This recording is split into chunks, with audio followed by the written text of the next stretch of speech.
Evolution Security Podcast.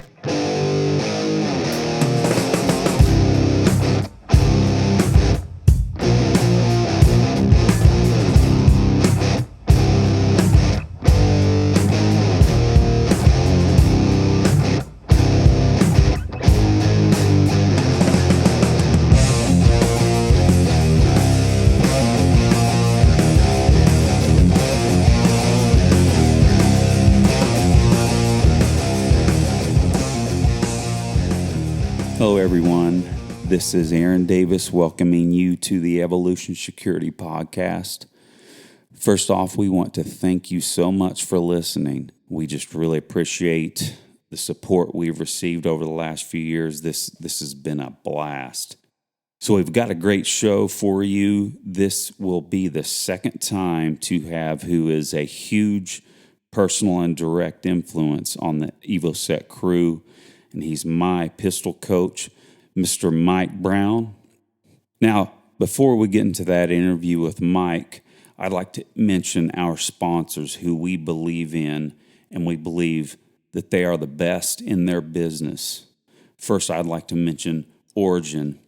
Now, it is really difficult to go through all the amazing products that they make, from supplements to the best jiu-jitsu gis in the world. Just an incredible company, all American made, from the soil to the loom and to the shipping department. Now, the other night I was rolling in my Axiom gi, just an incredible work of art. But, every now and then I get a little hot in that. So here pretty soon I'm going to go ahead and pick up their new The Path gi. The great thing about the Path gi is that it is actually a thinner material and it's going to be a little bit cooler. So I'll get that here in time for the summer rolling season. Again, just check out Origin at originmaine.com. Amazing company. And whatever you want to get from them at checkout, use EvoSec10, and that lets them know how many people purchase goods after listening to our show. We really appreciate that. Next, I'd like to mention Tenacor. We believe that they are the most innovative force-on-force tested holsters in the business. Simply brilliant mounting options to adjust for comfortable carry, and of course yet properly concealed and properly positioned for quick presentation if you need to. Just again, great holsters from great people. I would suggest that you go check out their Khartoum Lux 2. They have that for a lot of Glock and SIG models. Now, Jeff Mao, he has always designed features into his holsters that seem to be ahead of the game. For instance, like stock RDS cuts. You're not going to have that custom done, especially with just even lately, the boom of people using red dot sights. And the main issue, or the main feature of the Lux 2, is the fact that it fits a lot of weapon-mounted lights. It's basically a universal holster for all of the major WMLs. So check that holster out. Check out everything else that they have to offer. So when you check out, remember to use the discount code EVOSEC. That lets them know that you're hearing about their products on our show. And of course, you get 10% off with that discount code. All right, one last thing. Just want to give you a reminder to please do us a favor and go to iTunes, maybe even if you don't listen to iTunes, but go out there and give us a rating and give us some feedback. Give us a review. Let us know what we're doing well and what we need to improve on. We'd like to hear it all. And most of all, please share the Evolution Security Podcast with your friends and your family. Well, without any more delay, let's get into this interview with Mike Brown. We would like to welcome to the show our humble guest, Mr. Mike Brown. How you doing tonight? I'm doing great. Man, it's good to have you back. For those of you that have been listening for a while, obviously he was on episode 5, and we've got him back again. And it's been a while. So why don't you just take a couple minutes and give us a little, maybe not as in depth as last time, but a short background of where you come from and what you do now. Sure. Well, I'm a retired police officer. I did 22 years with the Tulsa Police Department. Worked a variety of assignments while I was there. And currently, I teach a criminal justice program at Tulsa Technology Center. My students are juniors and seniors in high school who aspire to work in law enforcement. And other than that, I'm a dad and jiu-jitsu practitioner and avid shooter. So just enjoying this aspect of my life. Nice.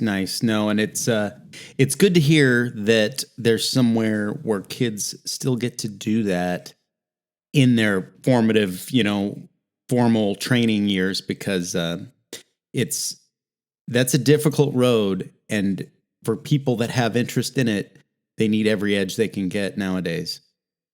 Yeah, it's a more than anything else, I think it simply prepares them for the type of organization that law enforcement agencies are. And that's quite frequently, for those who maybe didn't serve in the military or something like that. A lot of times that's a culture shock for people. I know it was for me. I went straight from college to working in law enforcement, and for a kid who comes from working in retail or fast food, next thing you know, they're going into working at a law enforcement agency. It's a huge transition. And for these kids, they're very used to that formality, the chain of command, the manner in which we speak, the lingo, the jargon, all that sort of stuff that is common in law enforcement. They've had 2 years of that, as opposed to coming in and getting dumped in the deep end of the pool. Right. Yeah, that's definitely can be, like you say, the culture shock. Well, more on jiu-jitsu, really, we're going to try and focus some of this show on there. Obviously, we're going to talk about a variety of things you do, but how long have you been doing jiu-jitsu? My very first time that I experienced jiu-jitsu was 1993. I went to a seminar at the New York Athletic Club when I was in college. At that time, the Gracie family all taught together, or the side that was in the United States, all taught together, and I went to a seminar there. After that, after that experience, one summer I was working in doing an internship in New York, and I would train at Henzo Gracie School as often as I could. I didn't get to do it as regularly as I would have wanted to. So I had basically a summer of jiu-jitsu. And then at that point, I graduated from college, moved to Oklahoma, and there was no jiu-jitsu here. So I spent a lot of years not training. And then at about 2001, shortly after 9/11, I happened to meet a pilot who was wanting to shoot, was wanting to learn to shoot. And he also happened to be a purple belt in jiu-jitsu. Now, at that time in Oklahoma in the early 2000s, if you were a purple belt in jiu-jitsu, you were like a ninja. There was nobody around who could deal with what you could do. Your knowledge base was so far ahead of everybody else's. And so it was really unique to find this guy. And so we traded jiu-jitsu for shooting. At that time, my good friend Brandon Bennett kind of facilitated that relationship with him. And he and I would train with this guy, 3-4 times a week. And that was really where my start of jiu-jitsu began. After that, this guy, Todd Winsloff was his name, He had got transferred. The airline that he worked for wanted him to work in Virginia. So he was gone and I was back, left without anybody. But I got a reasonable base to start with. And we gathered a few people who wanted to train and, started to work together a little bit more. And that was when I shortly after that, developed a relationship with Cecil Birch. And Cecil is the guy who I look at and I consider to be the person who taught me jiu-jitsu. I understood a little bit about jiu-jitsu and I'd wrestled. So I had some idea of, what grappling was about. But Cecil is the guy who really taught me jiu-jitsu. And then I began training with Cecil about 2005. And that was where I really developed the understanding and passion for it that I try to carry today. Nice. Well, that's pushing almost 30 years, by the way. Good for you, man. It's cool to see. It's encouraging for me, new to the practice, to see people who have been at it that long and want to continue to learn more and continue to do it. So you inspire me, having done it that long, man. Well, I appreciate it. I mean, I just never grow tired of it. I mean, it's the thing about jiu-jitsu, as opposed to a lot of other activities, is it's just so infinitely deep. There is just no point at which you can look at it and say, okay, I think I understand this. A lot of times when you'll hear from people who get their black belt that really you're just starting. And that's really true. At black belt, I kind of began to realize how little I knew, despite the fact that, I'd met with some success and had stayed with it long enough to be promoted to black belt. You really just start, it's there that your eyes really start to open to how little you know. Well, Mike, one of the things that I always like to do, we brag on you all the time outside of your presence, but I always like to brag on you a little bit, and you're a humble guy, but I want the audience to understand, I believe you're one of the most accomplished persons or people that I know. Number one, I mean, just starting back with your wrestling career back in college at Cornell, you were a Division I wrestler. You become a police officer. You and I meet the first time, and I always tell this story pretty often. The first time I met you, we were in grappling class, and I could not touch you. I'm like, what in the world is this guy doing? And you told me about your wrestling background, and of course, compared to what I know now, and I'm still intermediate myself, but I knew nothing back then. But still, yet, I was just amazed at your understanding of position, and I think that's what you brought to the table more than anything else at Gibson's. Would you just understood position? And we've talked on this before about back then we were pretty much doing a series of locks, and then we would roll. Right. But furthermore, I also want the audience to know that you're the person that, I'll just use your term, you're the person that taught me pistol, becoming a national champion in IDPA, and you decide then, well, I'm gonna take more of my time and put into jiu-jitsu, and I'd like the audience to also know that you're a multi-time world champion in jiu-jitsu. And well, just to make sure that we don't totally just. I'm a master's level at brown belt was where I won 2 world titles. It wasn't. I am not a I am not a Bernardo Faria or someone like that. I'm a reasonably accomplished middle-aged practitioner. Absolutely. More than anything else. And I was certainly going to allow you to articulate that. I apologize it came out that way. No, but absolutely, the primary thing I'm trying to get across is that when you set your mind to something, you don't stop until you meet or reach the higher levels. So I kind of want to talk about competition.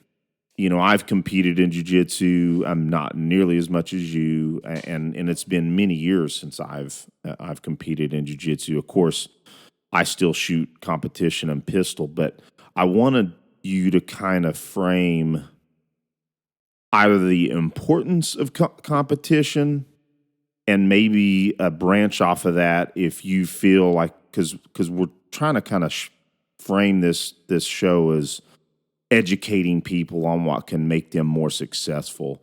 So let me ask it this way. Do you think that everybody should compete if they can? Well, I think that it's dependent on the person. Now, I think that for me personally, if I don't have competition, there's something missing in my life. You know, it's probably going to be surprising to hear, but I don't like to compete. I find competition terrifying most of the time. Most of the time, it's my anxiety gets to me competing. But that what competition has done is taught me to control that easily. Competition has created given me a platform to practice the reduction of that anxiety, to not have to be scared of what's going on. And that's true for me. I mean, in shooting and jiu-jitsu and just about any place, but in jiu-jitsu probably even more so because you're so much on display when you compete. You know, it's if you in shooting, if you're you do badly, you can kind of I'll just come do the next one well. But in jiu-jitsu, when you lose, it's very personal. You feel awful that another person basically could have just killed you if they had chosen to. If they had not obeyed the rules of what had gone on. So it is a challenging thing. Now, what I can say for everybody is that there is nobody for whom competition will not improve them in some fashion. I don't like to tell everybody that they should compete, but what I do want to say is that if you are frightened of something, you should confront it, and that's the way I look at competition. Yeah, I like that response, Mike, and Excellent. Even though we're not trying to go into the weapons-based environment specifically in this show, we always preach, and again, these are things that started in my mentorship under you, is the value of pressure and facing fears and anxieties, like you stated, helps us in the ultimate test, which is defense of our lives, and I think that's where a lot of this can tie in. Would you agree? Yeah, that's where the real value is that, because I think we talked about this on the last podcast, is that your subconscious mind, where all your skills are, no matter what the topic is, in your subconscious mind, it does not understand the difference between fantasy and reality. So, to your subconscious mind, which is, like I said, where all your skills are, a jiu-jitsu match or a shooting match may as well be a fight to the death. As far as your ability to access your skills goes. Now, our conscious mind recognizes, I'm not going to die here. I'm not going to, this is just a shooting match, or this is just a jiu-jitsu match. I can always tap, that sort of thing. But when it comes to actually accessing your skills, your subconscious doesn't understand the difference between this competition and a fight to the death. Yeah, that's excellent, and that's precisely what I like our listeners to hear, and how this ties in, because that's ultimately what our show is about. and also what we try to do in our infant business. So excellent answer, Mike. I'd like to move a little bit more into the state of competition right now. Sure. Frankly, man, I love watching submission only, watching, EBI fight to win, who's number one, all of that. I think it's outstanding. It's very exciting. There is some thoughts I've had, and again, I'm intermediate, so I'd like your opinion on this. I'll never stop liking submission only, but I do feel like there's an aspect of it that a lot of these super successful guys, Gordon Ryan being one of them, Gary Tonin, all these guys that are really good at submission only.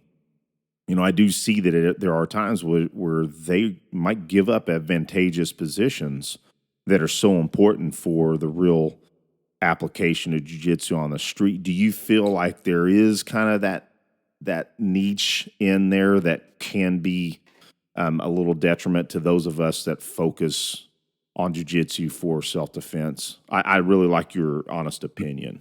Sure. Absolutely. I don't think so, personally. I think that I understand exactly what you're referring to. One of the aspects of points-based jiu-jitsu is that you never, ever, ever give up a position because the position costs you points. And there's an artificiality to that as well, Sure. too, because you won't do things that will give up position. But the reality is that you might need to do that in order to accomplish a specific tactical goal. When we talk about it in submission only, and let me first say, I absolutely agree with you that I think that it is it's the way that jiu-jitsu becomes accessible to people, because it's so much more entertaining to watch that way. Watching a points-based jiu-jitsu match, will put me to sleep as fast as anybody, and I love this stuff.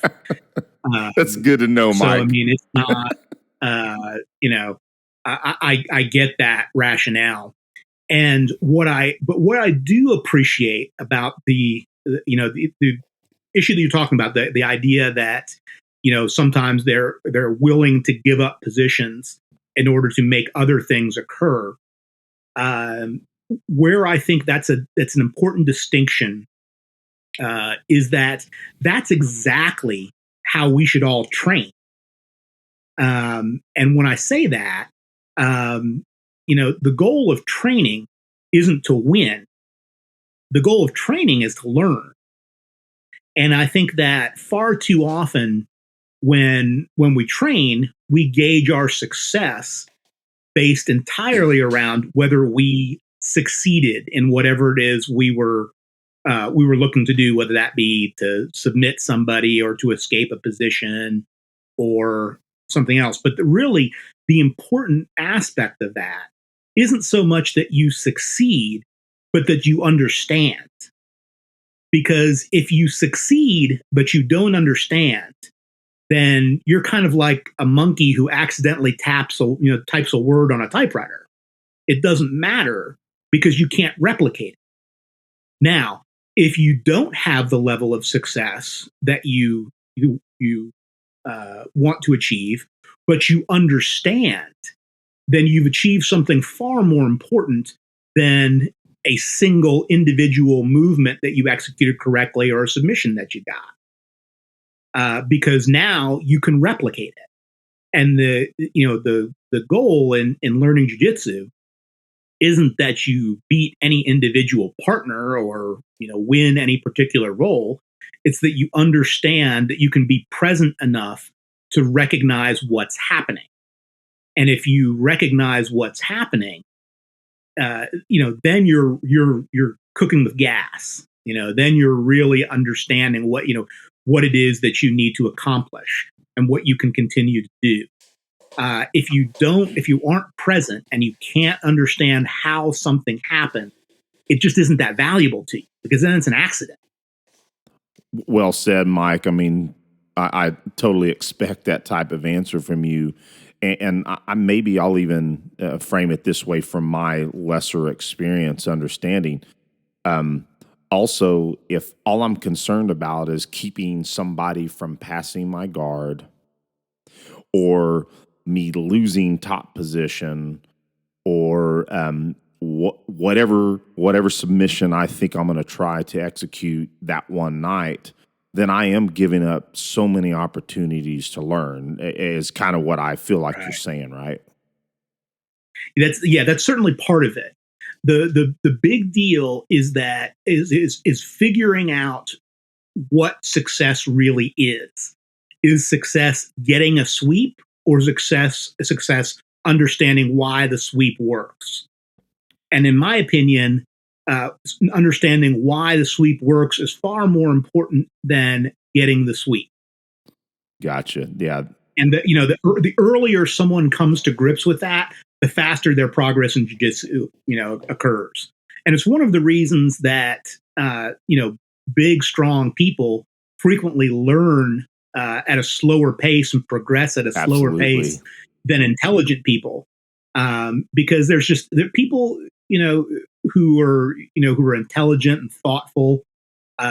If they get that, they tend to get that idea a lot faster than big, strong, athletic people. Now, there's nothing wrong with being big and strong and athletic, but you don't want to use that as the basis for your development. You want to understand what makes a technique work. One little follow up, just as a side note, and then I'll pass this to Aaron. Did you happen to see that shakeup with Gordon Ryan and Andre Galvin, where they got into a shouting match and Gordon Ryan slapped him twice? Did you see that? I did see it. Yes, man. I'm a fan of both of those guys. They're amazing athletes, and that won't change the way I think about either one of them. But I'm like, man, that's come to quite an escalation. I can't believe Andre Galvin didn't do more, frankly. But I mean, my understanding is that I think Gordon Ryan wants to close out Andre Galvin's progression, or I mean, obviously he's at ADCC. Andre Galvin is the top position, the super fight winner and owner for several. What is it? The last two ADCCs. I think it's at least it may be three. Yeah, I think it is. I think it may be three. I feel bad that I don't know that, but or not sure. But I think Gordon Ryan wants that title, and I've heard that Andre Galvin may be kind of trying to go to slowly retire, and that may not be happening. So I think that may have something to do with it. But I don't know. What have you heard on that? Yeah, I don't know either of them well enough to to speculate as to what their mindset on things are. That said, what I can say is I've met both of them, and I have observed both of them kind of firsthand. And to be honest, it does not surprise me that it eventually all came to that. You have two extremely competitive personalities, both with individual sets of goals that the other one impedes in some way, and I think that one of the downsides to kind of the competitive jiu-jitsu world is that we sometimes forget what it's really all about. And the reality is that Brazilian Jiu-Jitsu got big by people agreeing to fight each other. It's not a peacefully developed art. I know that the groups like Gracie Magazine and such like that really kind of emphasize the idea of jiu-jitsu being a gentle art. And it's my opinion, and it's my opinion only. I'm certainly not a not a scholar in this area, but I think that's that gentle art is really a bad translation of what jiu-jitsu is, because anybody who's trained with people like Andre Galvao will tell you that their jiu-jitsu isn't gentle at all. Really, I think what the better way to look at that is that jiu-jitsu is efficient. It's more the art of efficiency rather than the art of gentleness. And I think that that's just kind of a poor translation that we've probably accepted over the years. Because the reality is there's nothing gentle about strangling people unconscious or breaking their limbs. Not at all. But it is, if you've read Jigoro Kano's book, Mind Over Muscle, his position does not appear to be that jiu-jitsu is intended, or jiu-jitsu or judo, is intended to be gentle, but it is intended to be, that you do not require incredible amounts of strength or athleticism in order to perform it well. So really, I think efficiency is a better translation than gentle. And when you look at it from that frame, it's a little bit easier to see how these sort of things can happen in a sport like this. One of the other things I've noticed is that there's depending on, having been to a couple of world championships and seen the interactions between different people and such, I think that there's a little bit of bravado that people are willing to exert when they know they're not going to get punched. Oh yeah.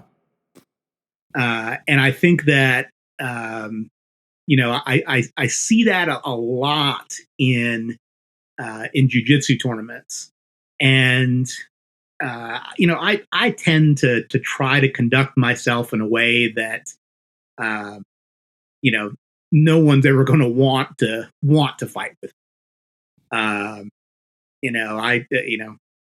have my jiu-jitsu in case that that plan fails, but I've noticed that not everybody necessarily agrees with that philosophy. I think there are a lot of people at jiu-jitsu tournaments who act in a manner that they probably wouldn't if they thought they'd get hit for doing it. One of the things that I've been dealing with here in North Carolina is settling on the gym that I want to train at. I've been training at two different gyms in Fayetteville, which I'm not going to name either one of them right now because it's likely I'm not going to train at either one of them anymore. However, one of the gym that I'm starting at tomorrow, I would have started yesterday, but it was my wife's birthday, is that it's an affiliate of one of those gyms. I'll just state Team Rock. And the one thing that always concerns me sometimes, though, in some of these gyms, especially that I'm older, is what happens in gyms that are mixed MMA and jiu-jitsu gyms, if that makes sense. And I think kind of what you're saying is there's, especially with some of the younger kids, that, I mean, they see me, I guess I still look young, and I also have capabilities as well, but I don't heal as well. So I got to be real careful about that bravado coming in with those young kids these days, honestly. So, which I think MMA and some of this elevated promotion and ego that comes along with some of these high level competitors, unfortunately. But I don't want to poo poo on that. I think there's so much value. I just think that particular incident kind of highlighted where some of this can go. That's why I brought it up. Yeah. And, to be honest, I mean, I think it's one of those things I kind of look at that situation and say, if you feel comfortable putting your hands on someone, you've got to expect that they're probably going to retaliate. Yeah. And it's what it looked like what happened from what I could see. Well, let me ask this question. I wasn't going to ask this because I really don't care one way or the other. But would you want to venture to place a winner out of those two? In terms of a grappling match in the ADCC format? Yeah, ADCC format. Yeah. That's a tough one. If I was going to bet on one of those two to win, I'm going to bet on Gordon Ryan. Yeah. I just think that he's, between the combination of age and current confidence level and such, I just don't see anybody that's his equal at this point. There isn't right now. There's nobody better in the world. I mean, he's proven that in submission only and ADCC. But yeah, okay, I agree with you. And despite the fact that people know he's that good, honestly, I don't know that he gets enough credit for what he's done. Yeah, I agree with you there too. Because I think that he's, I think a lot of people, they read his brashness on social media. They hear his interviews, and they kind of tag him, as a cocky, I don't know if we want to call it a Conor McGregor type. But the reality is that Gordon Ryan is the hardest working person in jiu-jitsu.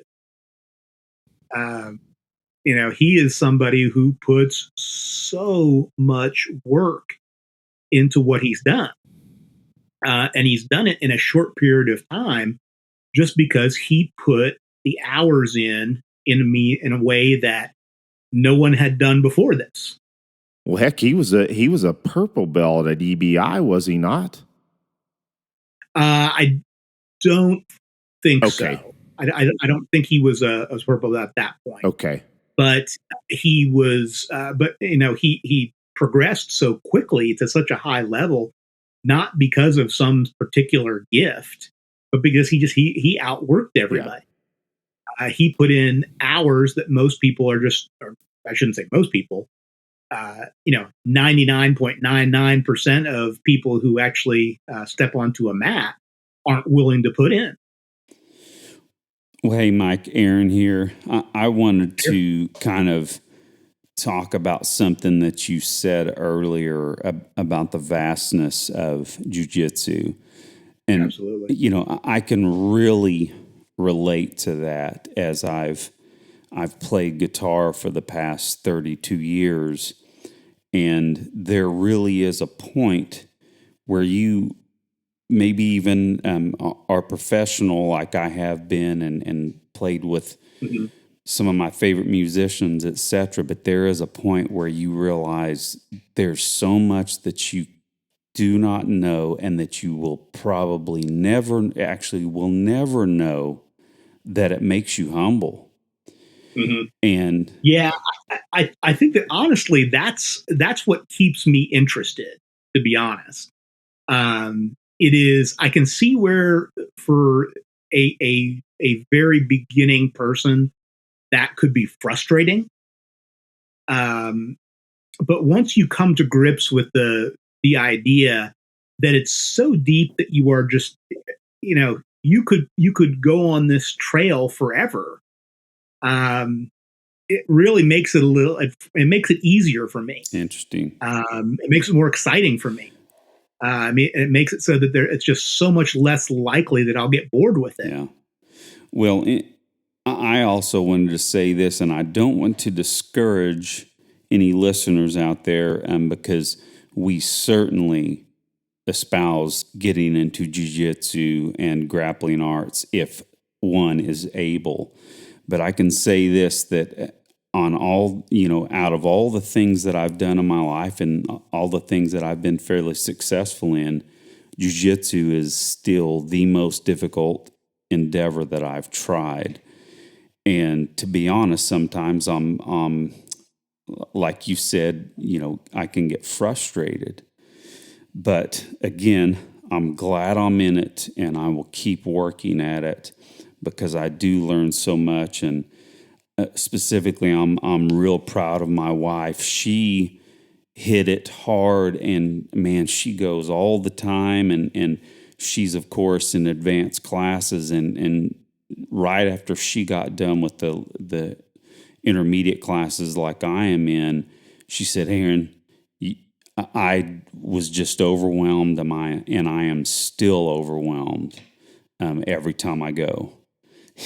So like I said, I don't want to discourage people, but it is a endeavor that takes a lot of brain power. It does. The something to consider, when we feel like that, is that we shouldn't be, I don't know if the term, we shouldn't be frustrated by that feeling, because what I can tell you is that I still get that feeling. I mean, that's never going to go away. But the difference is I'm comfortable with that feeling now. It's not alien to me anymore. We'll never be able to eliminate struggle from our lives. It just doesn't happen.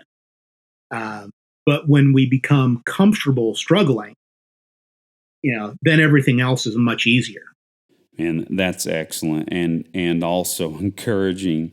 Wow, that you still feel that way sometimes. Well, yeah, I mean, I still get extraordinarily frustrated. Wow. In what I do, because it's that's just kind of the nature of things. But the difference is that I don't know, when we get frustrated, frequently we develop a high level of anxiety over that level of frustration. And the gig is to, avoid feeling that anxiety, because you'll always have the frustration. Don't let it get into anxiety, is what you're saying, or try and reduce that. Right. Exactly. Is it not allowing that frustration or that inability to do something to be anxiety, but rather almost to create a curiosity. Why is this not working? And seeking that answer. And if if your path is constantly to look for answers, look for truth, then it's much, much easier to handle the frustration, because you're now no longer worried about your frustration. Your frustration is simply a guide for you to find truth. Excellent. Well, let me ask you this, Mike. So for people like me and those in the audience that are still new practitioners in jiu-jitsu, besides what they're learning in class from their instructors, say like in an open mat format, what would you encourage, or what do you believe newcomers should be working on when they're not just going to class? Now, if you're talking about specific tactics, movements, and things, that's very individual. Yeah. So I don't know that I would really say you need to learn this. Yeah, and I don't think overall what you think could help. The thing that I think that helps people, I kind of talked about this a little earlier. That really, if you want to escalate your learning and skill level in jiu-jitsu, is you've got to learn to be present. Now, when I say present, what I mean is you're not concerned about the result. You're not concerned about who's watching you. You're not concerned about whether your instructor is impressed. You're not concerned about any of the things that most of the time we concern ourselves with. But that your only focus is what's happening right now and what should I do to move along the path that I need to move along towards. And it's one of the reasons that I find training with a clock kind of frustrating, because when we start training with a clock, we put artificial limitations on ourselves. We say if there's 5 minutes, I've got 5 minutes to escape, or I've got 5 minutes to submit somebody, or I've got 5 minutes to get the mount, or whatever it is your goal is. And I don't really care for that. And I've learned to kind of mitigate the idea of dealing with a clock by simply not worrying about whether I actually get what I'm trying to get. What I'm looking for is whether I understand why I'm succeeding or failing. And that if a new practitioner can get that in their head, their progress will escalate at a level far greater than they would have previously. We just can't collect a basket of techniques and then expect that we're going to be able to apply them. We really need to focus on the why. Why something works, why something fails. And the only way to really understand that yourself is to be present. Because even if your coach is watching you the whole time, your coach sees you and sees something failing, there are a limited number of things a coach can tell you to do. And sometimes a coach can, if you're very, very early in the process, a coach can tell you, okay, you've got to frame with your left hand. Okay, you've got to be moving your bottom leg as opposed to trying to push your top leg through.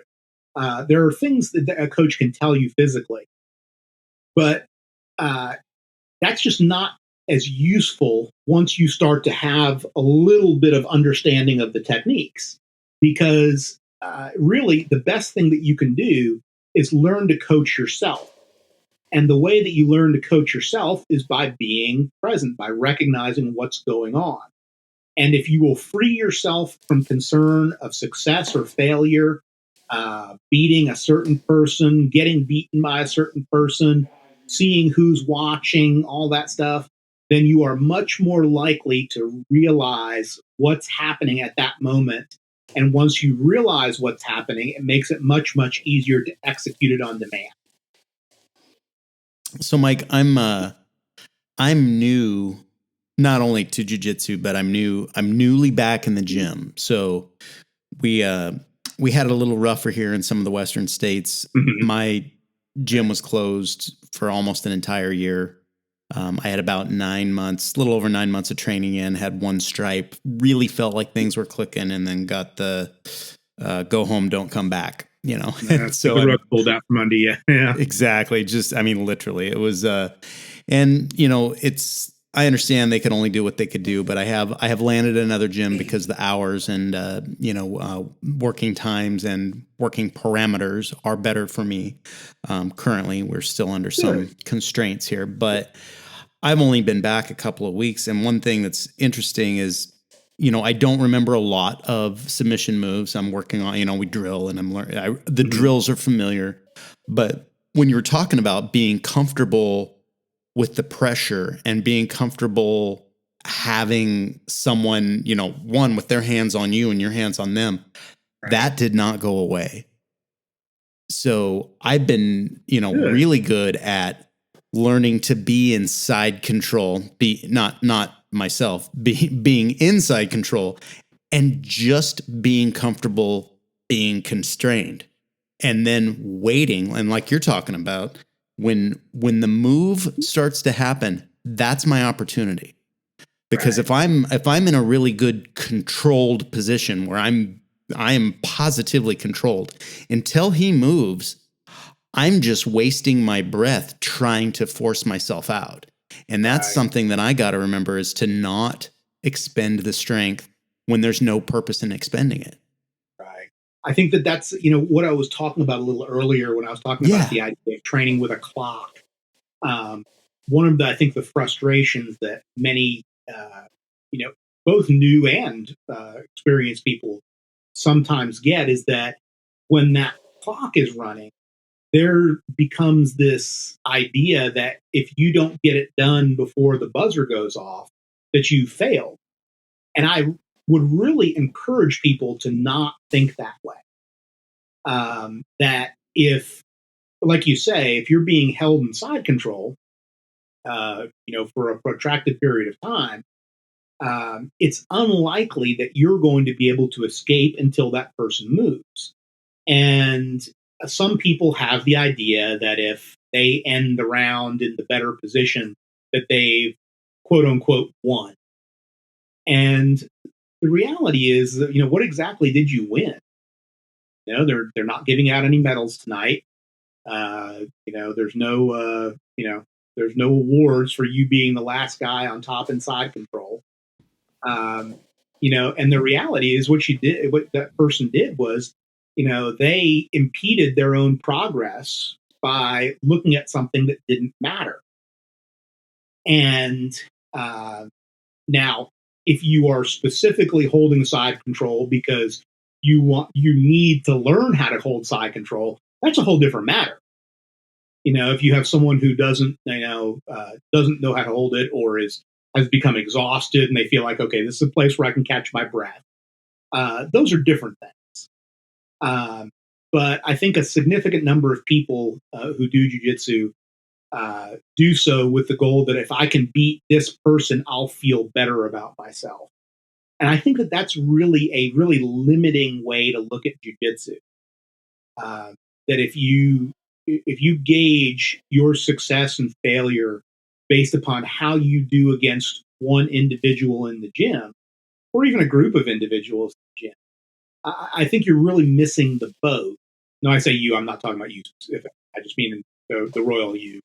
And I think that what you're describing right there, the idea that you have developed some comfort of being on bottom and then recognizing that you can't do anything until that person moves, is a big step. That's an important piece of the recognition process, particularly at white belt. It took me much longer than that to recognize that. Yeah, I definitely, we do 5-minute rounds like you were talking about. And I agree with what you're talking about there, not focusing on the time, but where I'm at currently, if I can limit them to one submission or no submissions in that round, I feel like I've won. And especially when I remember to keep my elbows tight, my hands high, maybe a blade in their throat when they start to close in, those are the things that, staying, like you're talking about, staying present, remembering to not just survive, but actually have an offense when they're attempting to make a finish or move into a position of more control. Because even if they have top or mount, I have lots of tools in the toolbox to stop them from taking that to the next level. And I just need to stay in the moment in order to be able to do that. And what I would encourage you to think about as you're doing that is that don't constrain yourself by the idea that if you get submitted 3 times, that doesn't mean that particular role was unsuccessful. No. If you get submitted or don't get submitted is almost kind of irrelevant. What's most important is that you understand how each of those things occurred. Like you're describing there a second ago about, keeping your elbows in. That's where the learning occurs. Yeah. Is recognizing that my elbows being close is beneficial because it allows me to get on my side easier. And it eliminates one particular half of his common attacks. There being from side control, the primary attacks are attacking the arms or attacking the neck. And keeping your elbows in close at least, limits the person's ability to attack your arms. But then what happens is if a person who understands kind of the progression of how the attacks work, they recognize that, well, his elbows are in, so I can't attack his arms. So now I'm going to start attacking his neck. And then that's where kind of the difficulty usually comes for most white belts. Is they don't recognize that there is a way to do both of those things at the same time. Now, when I say that, that's not just a white belt problem. That's a black belt problem too. The difference is that the space for error is just so much smaller at black belt than it is at white belt. At white belt, you make bigger errors. You make the same errors at black belt that you make at white belt. They're just much smaller. Right. No, and I have definitely noticed, like you're talking about, knowing the attacks that are common, especially with people that are learning maybe a smaller set of skills than someone who's more advanced. But I've never had someone have a hold on my wrist and lift my elbow up if my elbow's against my sternum or my side. You know, that only happens when my elbow is separated from my body. Yeah, simple physiology is just if your elbows are close, you're able to access the bigger muscles of your body. Yeah. If your elbows are away from your body, then the muscles that control them are the smaller, weaker ones, the labrum, the rotator cuff, things like that. Yeah. Nice. Good stuff, man. And this is the exact content we're after. What did you have something there, Eric? Yeah, sure did. And I agree with you, Brian. Again, Mike, that's why I wanted this next episode with you to be about jiu-jitsu, because the content you're laying down is exactly what we were looking for. And what I kind of felt we intended was for our audience to be able to hear some of the higher level thoughts and wisdom that you provide in this, and you're delivering for sure. Oh, yeah. So Mike, I kind of want to keep this moving in a direction of education to help people. Frankly, I've been a Ronin this last year as well. I was deployed to Iraq half of the year, and then when I came back, the gym was shut down. Brian and I used to train at the same gym together. Jiu-Jitsu Dynamics, always shout out to those guys. So I ended up using a lot of video this year. I've given a lot of money to BJJ Fanatics. Right. Same. So as far as the use of video for extracurricular learning, the efficacy in your mind of video?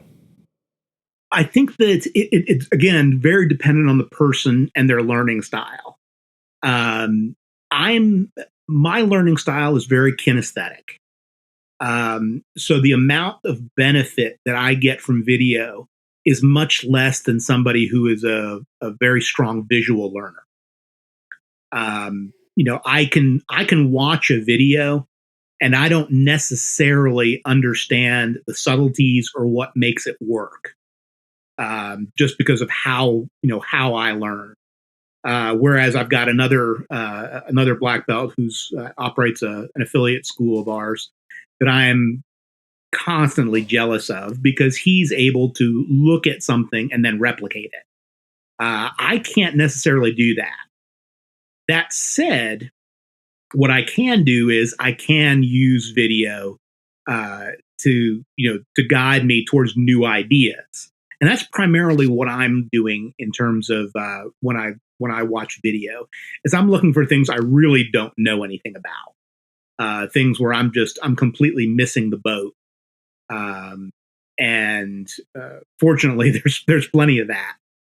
There's plenty of areas where where I don't understand something extremely well, and where video tends to be most useful for me is exposing the things that I don't know and telling me what I do need to start developing. Does that make sense? Absolutely, Mike. And at your level, being a black belt, that seems like where video, I could understand how that would work best for you in that fashion. Frankly, myself, I'm doing my best to try to get my purple belt this year. That's not the ultimate goal, but I mean that's ultimately what I'm trying to focus on this year. Yeah, and don't misunderstand when I say that, though. It's not because of my level, because there are plenty of people at the blue and purple belt levels who do a lot of things better than I do. It's really not a matter for me when I talk about that idea of exposing what I don't know. It's that we all have a tendency to do the things that we're good at. And what I find video to be most useful for is pointing out the things that I don't do well. So it really makes me see that there is a greater depth of out there that I'm just not exposed to all the time. One of the downsides of being a black belt is that everybody expects you to have all the answers. And the reality is that, there's a significant amount of time that we don't. Like if someone said, here, I need you to show me, how to, the intricacy of this ashigarami position. I have to confess that I'm just not the right guy to ask. I'm not that good at that. It's never been it had never been a priority to me. Well, and it's likely only becoming a question from a lot of folks that are seeing all the leg attacks and whatnot, the ashi being used so much more. Yeah. It's just become more popular now. But but leg attacks have been going on for a long time. But it wasn't until people, particularly that John Danaher group, systematized the idea that it became, as accessible to other people, when they started being able to break down what they were doing. And that's an area that I just, because of, we're still, all of us here that are talking right now are hobbyist, jiu-jitsu athletes. We have other jobs, we have other interests, we have families, we have lots of things that impede our ability to spend all our time on jiu-jitsu. Not that we would even want to, if that were the case. Right. But for these guys, jiu-jitsu is everything. And because of that, they're able to explore to a depth that you and I probably won't reach. The nice thing is that video allows you and I to access that sort of information without necessarily having to have explored, the same hours that someone like a Gordon Ryan or a Gary Tonin or someone else has. So it really points out to me what I don't know. Yeah, I like that answer a lot, Mike. And for clarity, I totally understood where you were going. Kind of my point might have been that video for me, it has some of the same attributes that you stated, because I will see stuff in videos like, man, for instance, the top lock, although Professor Will definitely had us working top lock for gaining arm bar and triangle positions, but he is very cyclical in his instruction. And being that I'm on the road all the time, it just happened that I missed a lot of that focus on the top lock position. But when I got some of my Danaher videos where that was a big focus, and also full disclosure, at least during some of the hiatus of the gym, one of our brown belts there, shout out to Ryan, he seeked me out for the weapons-based stuff. And he and I trained a lot over the last few months, and he was really good at the top lock stuff, really good with leg lock stuff. So those are some things that I really benefited from with him. But I guess that's the main point. It's like the top lock was a big thing when I got those videos. Like, man, I've been doing arm bars from guard and triangles from the guard for so many years. Why did I not learn this position? So the video was definitely a big part of that. Yeah, I encounter that all the time where I say, I really should have learned this at blue belt. Yeah. And there's, like I said, there's a lot of times. I mean, I remember. I'm sure everybody here that's done jiu-jitsu for a while is familiar with the scissor sweep. Yes. Everybody, knows it, probably knows how to do it, that sort of thing. But once you've progressed past the first couple weeks of white belt, all of a sudden you realize, man, this isn't working the way they showed it. Yeah. And at the later stages of brown belt, I finally figured out, wait, I think I understand what makes this work.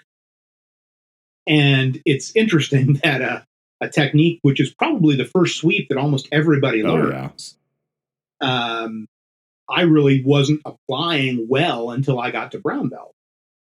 And now it's a go-to technique for me now, both in gi and no. Once you understand what it is that makes this technique work, and even more for kind of to kind of show that there is even a further depth to that. Every year when my coach's coach, Master Jean Jacq Machado, comes to our school, everybody asks, can you show us how to do the scissor sweep? What makes it work? And he shows us every year. And every year, no one ever understands. Because there's just something that you learn when you've been a black belt for 20 years. And I kind of scratched the surface on that at brown belt, realizing that, wait, this technique that I learned the first week that I did jiu-jitsu and hasn't worked for me for the subsequent 15, 20 years, all of a sudden started working for me. Well, Mike, I would like to enumerate a few of the videos that are kind of my favorite currently, or at least in the last year. And I would ask you if you could do the same. If you wanna name some, I will tell you that I'll just generally state that the Danaher videos I haven't found any better. His, like you said, the systematic way that he teaches, his back attack videos have done wonders for my back game and my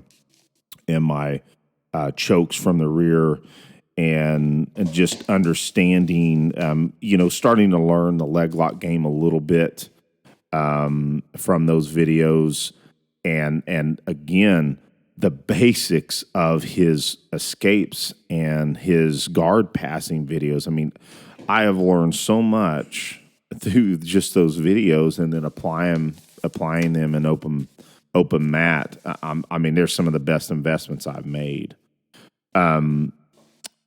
Do you like those videos? And also, do you have some specific ones that you would recommend, or that, well, more specifically, Mike, I'd like to know what you are into right now, video wise. Right now, the videos that I personally prefer, and they have the same genesis, is I tend to prefer Gordon Ryan's videos over John Danaher's videos. Not because there's anything technically different in the videos, but that it's a matter of personal preference and presentation. I sometimes find John Danaher's tone to be very difficult for me because I'm just not an audio or visual learner. I'm a kinesthetic learner. My patience level is pretty low. You do have to have a lot of patience for the Danaher. He does drag out a lot of it. Yep. Mm-hmm. Right. And so I tend to, I prefer Gordon Ryan's videos just because I kind of prefer his presentation. He is presenting, similar material. Although he doesn't do he hasn't done any gi videos yet, which would be the primary difference I'd see. But I think that his are the ones that right now I'm trying to absorb. And I'll be honest, his videos contain so much material that I'm not sure. Whenever I see BJJ fanatics saying, "Well, you bought this one, you should buy this one next." I always think to myself, "Yeah, okay, I get that and I agree." Except that, man, I'm still absorbing the first chapter of this. And I do have some of the Gordon Ryan. I think I've got the Attacking Guard series. I've got one other. I think that one is a game changer for me. Because I passed very, very differently than I'm learning on that video, and his system is obviously much more comprehensive than mine. Well, just the floating methods that he shows in there has changed my passing for sure. Absolutely. Well, very cool. That's what I like to hear. And now I'm like, I'm gonna have to go back and watch those videos again, because I have spent a lot of time on my Danaher videos. So those are the ones I'm currently trying to absorb. I don't know that I can necessarily tell someone that that's what you should go to first, because it may be,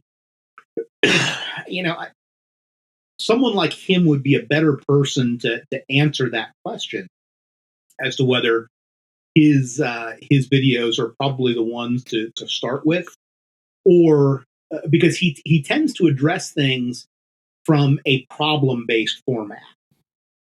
He usually starts his videos by saying, well, when somebody does this, it's usually because this is what they're trying to do. And I can see where that might be challenging for a brand new person. That said, they're perfect for somebody who has some fundamental understanding. What videos I think are best for a pure beginner? The ones that I like the best in that regard are the videos from Saulo Ribeiro. Oh, nice. Yeah. I think those were the ones that, when I was really trying to learn this and didn't understand what should be some really simple concepts, those were the videos that helped me the most.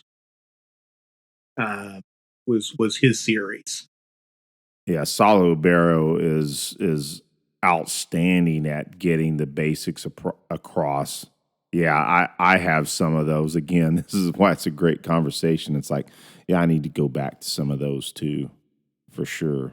Yeah, I think those are the ones that, in my opinion, if I were probably to say to someone who hasn't done jiu-jitsu before, or is just learning and needs a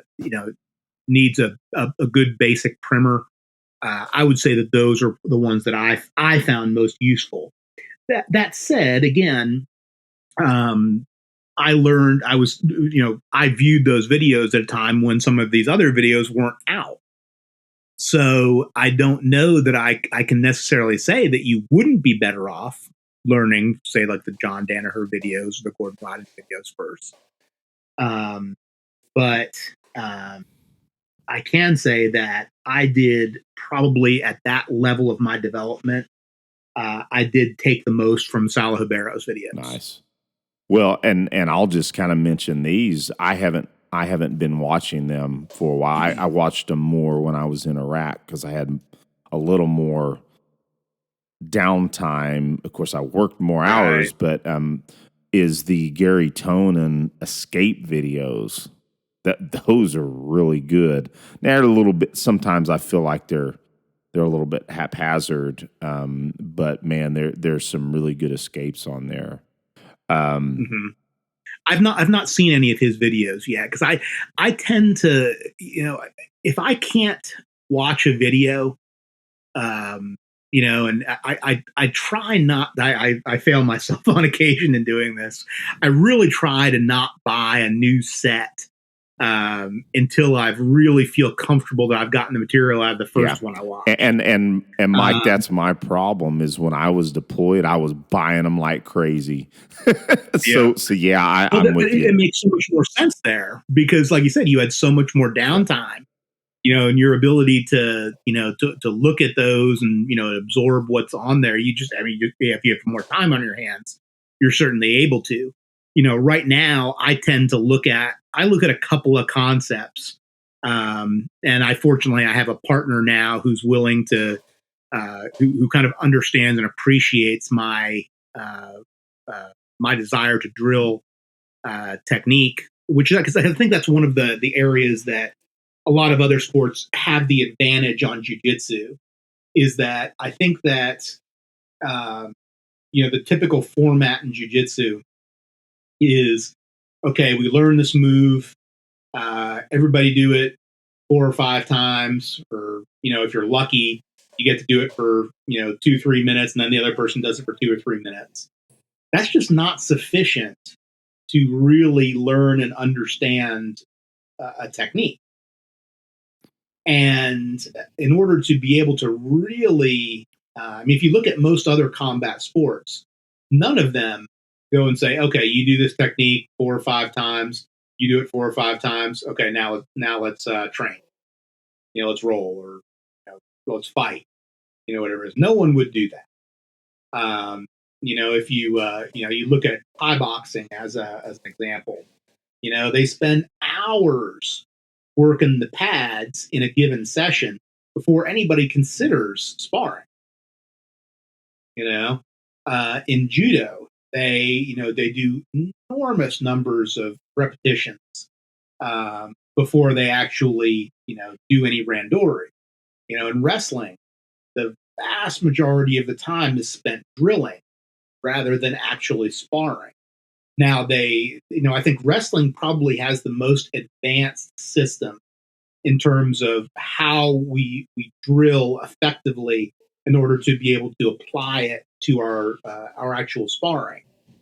But all of those systems require that you do it a lot more than just the typical number of times we do in a jiu-jitsu class. Excellent response, and I have seen that, Mike, as I've gone through serious, and I don't know if we've spoke since the last time. I think we did, about my major back injury, and I think I even said over the air, it's like, yeah, my plan is to go to Master Worlds, and I had all this aspirations of competing again. Well, I kept re-injuring myself. And so I've kind of come to the conclusion, I'm not saying I won't still compete, but you hit it on the head. When I find partners that, not everything's rolling, not everything's sparring. And I think when I find partners that are willing to, hey, I want to work this Danaher technique. I want to work, whatever it is that I've been studying for the week. And when I find those training partners, it's golden, because not everything is sparring, although we have to do it. And I love it myself. Sometimes my brain is not ready to focus on technique. I kind of want to get my spar on, but as hard as it is to deal with getting a little bit older, I'm getting so much more when I find somebody that I can drill with, and then end in the evening with, a couple of rounds is perfectly fine with me.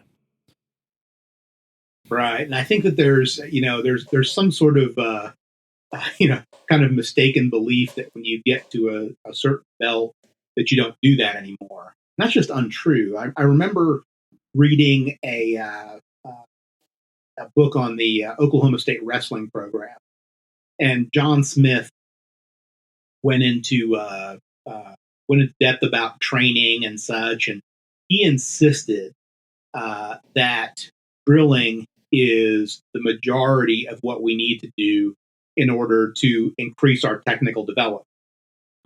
That if you're not drilling, then odds are you're not learning. And you're certainly not learning at the pace you could. Not to mention, sparring is just very hard on the body. Yes.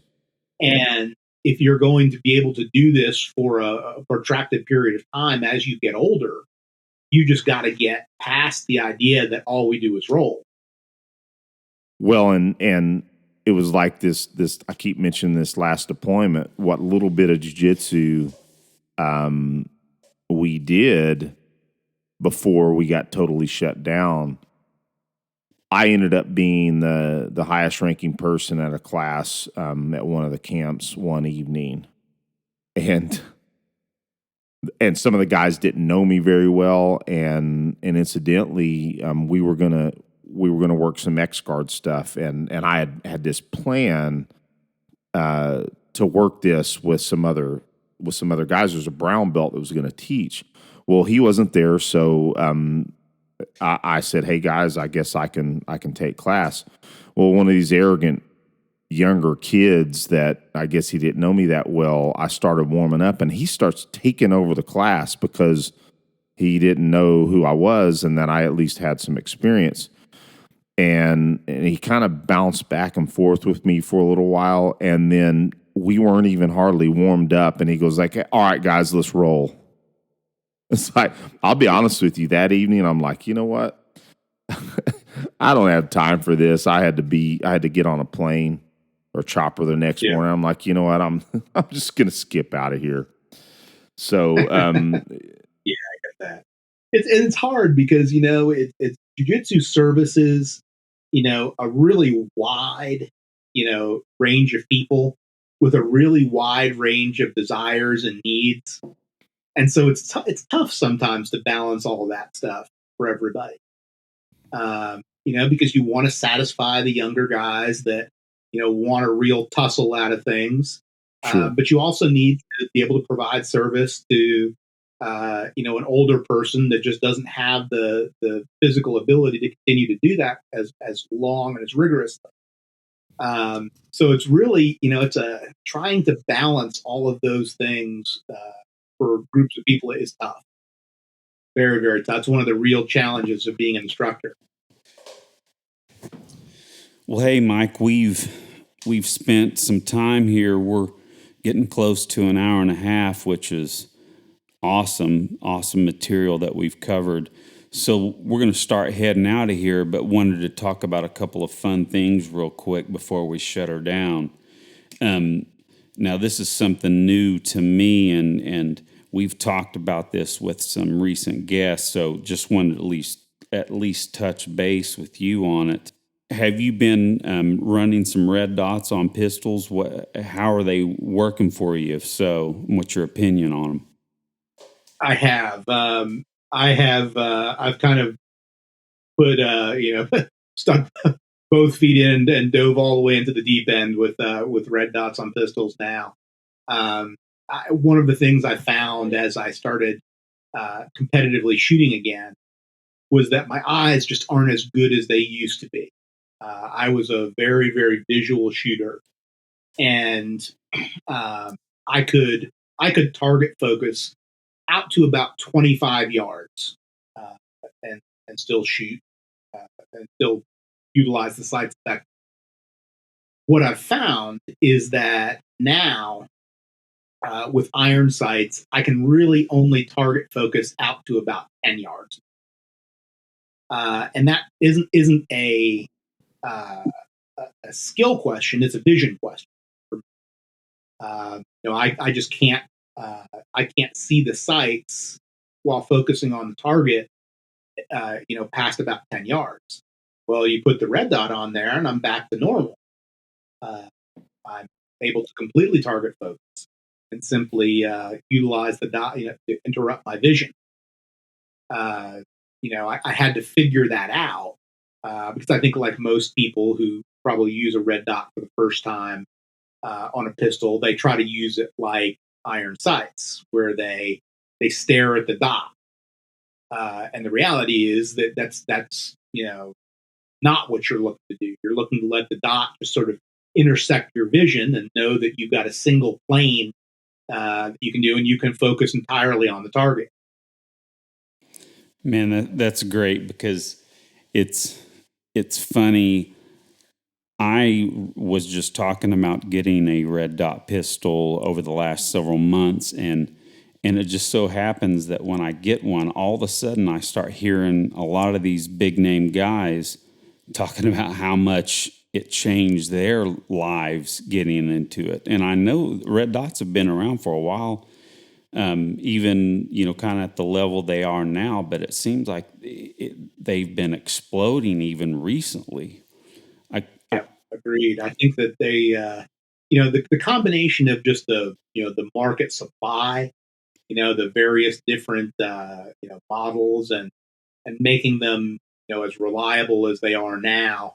I think that they've started to get to the point where, you and I have trained together plenty. Mm-hmm. You know that I'm generally a believer in keeping an item as simple as possible, unless there is a dramatic advantage to a piece of equipment. Mm-hmm. And I really think that a red dot really does make a substantial difference, particularly as you get older. Yeah. Although I think that the advantage is really strong for a younger person as well. I think that there's just no getting around the idea that when there's a lethal threat, you're going to look at that lethal threat. And a red dot allows you to still accurately, present without concern that you have to take your eyes off that particular threat. I think that's the real, all the other stuff about age and target, things like that. That's really all. Those are just bonuses. The real thing that a red dot does, in my opinion, is that it allows you to look at a lethal threat when you can't do anything but, and yet still have a visual reference on where your pistol's. Awesome. Great info. And we texted a little bit back and forth, and you were you didn't talk about it a lot. So it's neat to hear how much you really are into them compared to those texts we had. Yeah, well, I think it's just a matter of I've come to it in the same way that others have. I got one, then I was okay. Well, I'm not really as fast with this, and then I started practicing it with it more, and I realized, oh, okay, wait, I can't stare at the dot. I've got to just let the dot intersect in my vision. Okay, well, now it's moving faster. Wait, now I can see exactly what I'm doing with my trigger press and dry practice. Yeah. So, I'm just, once I started to realize all the information that I was getting from it, I really started to realize what I was missing out on.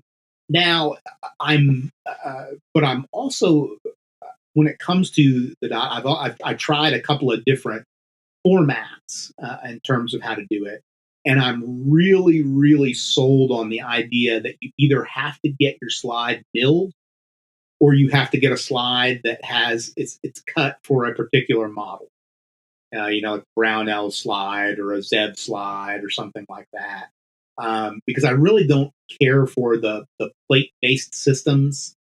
I think those really, I have a couple of guns, a couple of MOS Glocks, and I really think that a slide that's milled for it is just so much more reliable and robust. Interesting. It doesn't require the same attention that a plate does. On the MOS guns, the guns that I have plates on, I have a great plate. The aftermarket plates that are available now are better than they've ever been, but they're still not the same as as attaching it directly to the slide. Yeah. Well, interesting enough, my wife loved my dot so much she bought a Glock 48 last week, and we're going to send her slide off next week to have it milled. So, outstanding. Yeah, it's going to be cool. I mean, we got it for her. I promise. Uh-huh. So, all right. Yeah. Great stuff, Mike. I've been using that excuse for years too. So we're good good on that. Yeah. We understand. I'm really serious. It is hers, but hey, I don't mind having another Glock in the safe. Just put it that way. Nice. Well, I think too with the machining, especially depending on the firearm, and if you have it done custom, you're going to get an opportunity to get that dot lower to the bore axis as well than with using a factory plate. And that's one of the main. To me, that's a huge advantage. Absolutely. Yeah. Well, yeah, I use the aftermarket Brownell slides. That's where I kind of got into. Well, it's already done. Yeah. Yeah, is that the dot? When it's attached to the slide itself, as opposed to a plate being attached to the slide and then an optic being attached to the plate. It's a world of difference. It's just so much more secure on there. Yeah. Nice. Well, I'm going to close us out here with one final question, if you're willing to indulge us. Sure. Of course. What is your favorite combo for a primary daily, EDC carry rig? What pistol, what belt, what holster? Right. When I'm away from work, what I carry is a Glock 19. Mine is a 4th gen. I have an aftermarket slide on it and a Holosun 507 XC2. And my holster is a JM Custom Kydex or a Built Sparks Summer Special 2. Those are the two holsters I tend to rotate based on what I'm wearing at a given time or how long I'm going to have to leave the holster on, that sort of thing. And then for a belt, I actually don't prefer nearly as stiff a belt as I think most people do. So I use the Uncle Mike's Velcro belt. For me, it's the optimal combination of adjustability and just enough stiffness that it's going to be comfortable wearing it around. The other one that I wear on a regular basis is the Blue Alpha Gear EDC belt. I really grown to like that one too. That's also my underbelt for a duty belt. And I like their belts a lot. The simplicity of the system is a big plus in my opinion. I know that there are a number of belts out there now that are technologically advanced and allow you a significant amount of adjustability and stiffness. But I'll be honest, I don't prefer my EDC belt to be incredibly stiff. I think that becomes uncomfortable over a long period of time. And I think that, it's absolutely useless if you're not going to wear it. Yeah. No, agreed. And that's definitely, I want that thing as stiff as possible when I'm shooting competition. And, although I may have to crouch or, kneel or something, it's not like sitting at a desk, climbing in and out of vehicles. That stuff does require a lot more comfort than a competition rig. So no, I'd agree with you on that. Competition rig, I use something entirely different. I mean, I use a rig geared for competition. Depending on what the sport is, because I try to shoot as many of the shooting sports as I can, and usually it's just a matter of what day it is. Lately, my my obsession has been Steel Challenge, so I use a specific rig for that. For the carry optics division, and then the 22 divisions, you don't use a holster, so you don't have to worry about it from there. And honestly, that's the area that I've found to be the most fun lately is those rimfire divisions. Well, and you can kind of afford to shoot them too. Yeah. Well, now we're learning quite a bit about what Mike's been doing in his competition area on shooting. So that's kind of cool. Yeah. Yeah. Yeah, it's it's been fun, and my younger daughter Ellie has really enjoyed Steel Challenge a lot. In fact, she's sitting over my shoulder. She badly wants to say hello to everybody here. So. Hi, Ellie. Hello. Hey there, Ellie. Glad you get to say hi. Thank you. You're saying hi to a bunch of people right now, just so you know. Yeah, so she's been shooting Steel Challenge with me since I started, basically. It's a great format for people just starting because it's simple to understand. You get to practice it over and over. You're doing the same sort of thing, and honestly, I think for what I want to get out of it, it's about as good a format as there is. Yep. Nice. Awesome. Nice. Well, we have used enough of your time, sir, and we are very grateful that you've come to share it with us because you impart wisdom every time we speak with you, man. Well, I'm glad to do it. I'm glad you guys feel like you're getting something out of it. I enjoy coming and speaking with you guys as often as I can, and I hope that people get something out of it. One of my, the things that I really enjoy, about my, about my job now and also my hobbies, is that hopefully I find that somebody, gets something out of, my experience before this, that, maybe I shorten someone's path to trying to accomplish what they want to accomplish. Yeah, well, if this will go further, obviously, but I mean, I know that all three of us have gotten a lot out of what you just shared about jiu-jitsu tonight, because that's sitting down and talking to someone that's walked the path is, to me, one of the most important things you can do is listen in that format. And like you say, maybe I'm going to grab something out of there that shortens my steps, and I won't make those mistakes as frequently or as often from having listened.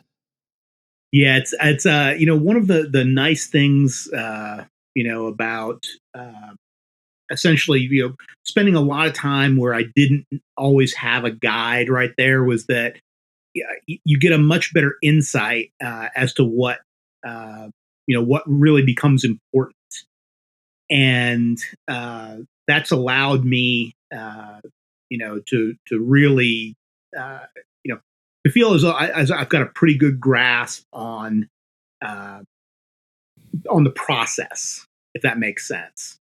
And as I say that, I really got to credit some other people for that.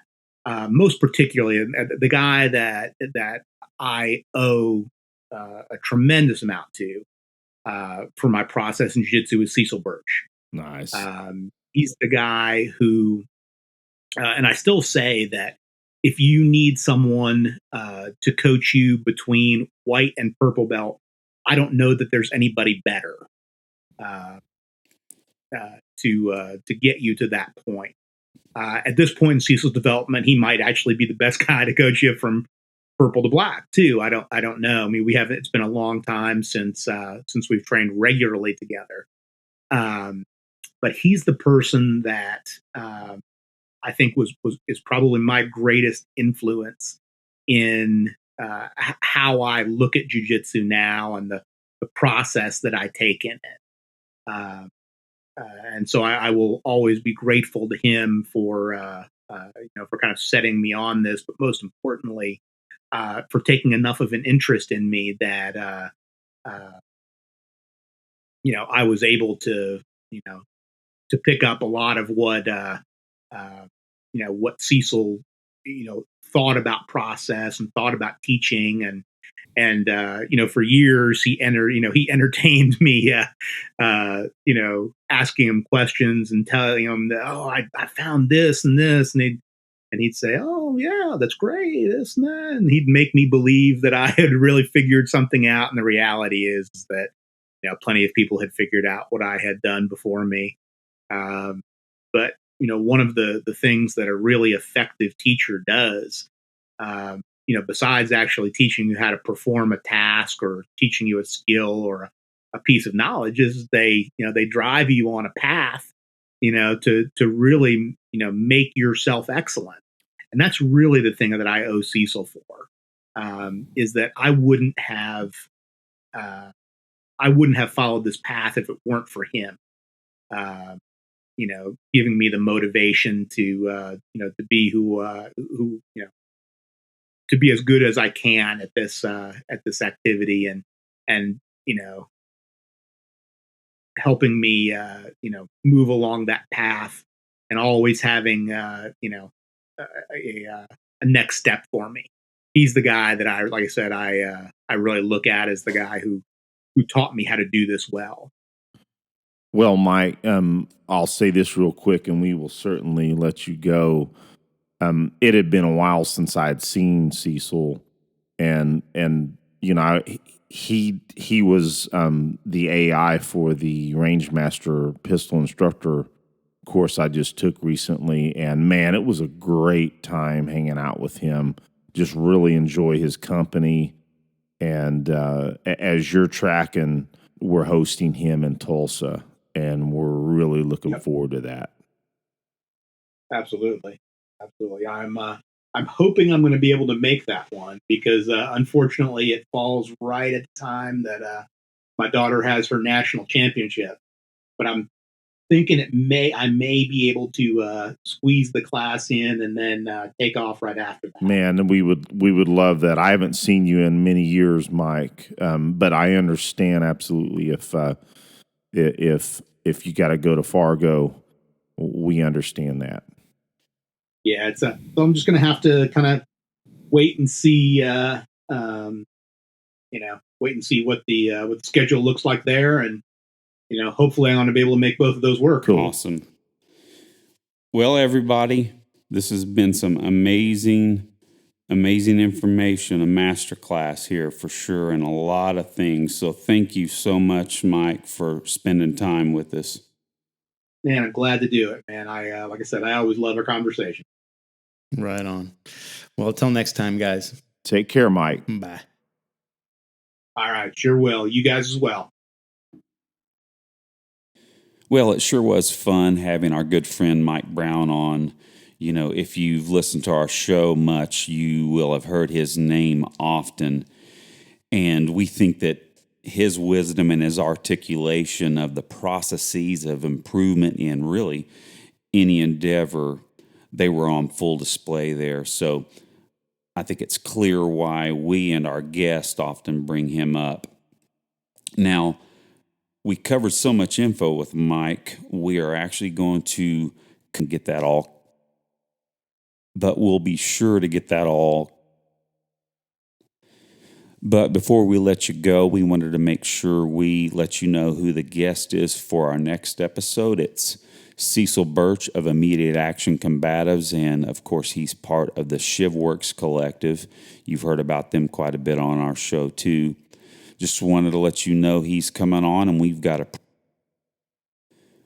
so make sure you listen to that next episode. Now, until then, hit the mats, hit the range, and hit the books. Thanks. Have a good one.